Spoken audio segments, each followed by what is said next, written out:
जानना चाहता हूँ, आज तो सिर मुड़ाते ओले पड़े आए थे संसदीय समिति की बैठक करने और यूपी सरकार ने कहा रे पहले हमको सुनो, 78% तो हमारा है, छोटा बड़ा सब, इमामबाड़ा भी। सबसे पहले तो मैं देश की जनता को बहुत बहुत धन्यवाद देना चाहता हूं कि अंततः भारतीय जनता पार्टी की केंद्र में 10 साल की सरकार में पहली बार किसी मुद्दे पे बिल सीधा सीधा राज्यसभा और लोकसभा से पास कराने के बजाय उसको जेपीसी में भिजवाया है जनता ने।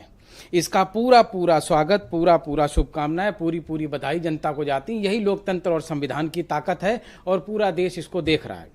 दूसरी बधाई मैं माननीय मुख्यमंत्री जी को देना चाहूंगा कि मिल्कीपुर चुनाव में वो टिकट तो नहीं दिलवा पाए उत्तर प्रदेश से, टिकट तो गुजरात से आया है। मुद्दा भी गुजरातियों ने ही तय किया होगा कि जेपीसी को इस टाइमिंग के हिसाब से लखनऊ भेजिए, चर्चा करें। मिल्कीपुर का चुनाव है, क्योंकि वो इसी तरीके से कभी बहराइच में, कभी संभल में, कभी पुलवामा के शहीदों के नाम पे तो या तो खून के नाम पे वोट मांगते हैं, या आजकल सरकार का एक नया चलन है कि सरकार पूरी तरीके से केंद्रीकृत तरीके से भूमाफिया सरकार साबित हो चुकी है। इसका उदाहरण हम मुंबई में देख चुके हैं कि किस तरीके से आधा शहर दिया अडानी को, और अयोध्या में दे चुके हैं कैसे कैसे गरीब गुरबों को 1000 1200 के प्लाट में रहने वाले लोगों को धक्का मार के घर से निकाल दिया गया है। 20 50 हजार रुपए एकड़ की जमीन दी है, और मैं उसी पे लेके आ रहा हूं। उसके बाद ये क्यों हो रहा है वो भी बता देता हूं। क्यों हो रहा है? हिंदुस्तान में सबसे ज्यादा जमीन रेलवे के पास है, तो रेलवे की जमीन को सबसे पहले चिन्हित किया गया, होटलों और रेस्टोरेंट के लिए गुजरात के लोगों को उनको दिया गया, उनको रेंट पे दिया गया। दूसरी जमीन डिफेंस के पास थी।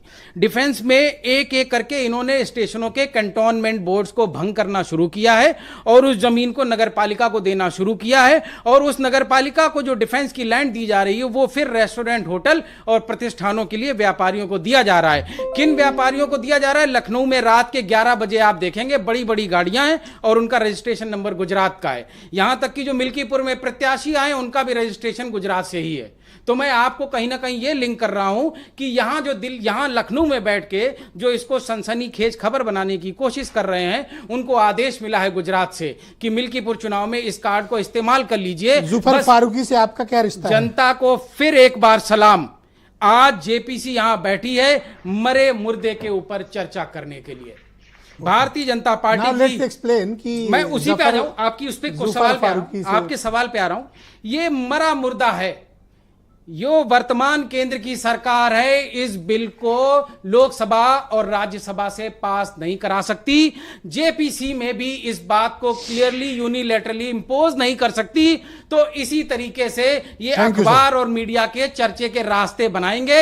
ये वक्फ बोर्ड मरा मुद्दा है और भूमाफिया जमीनों पे कब्जा करना। आसिम वकार कुछ मेंशन करना चाहते थे और उन्होंने चूंकि हमसे कहा था कि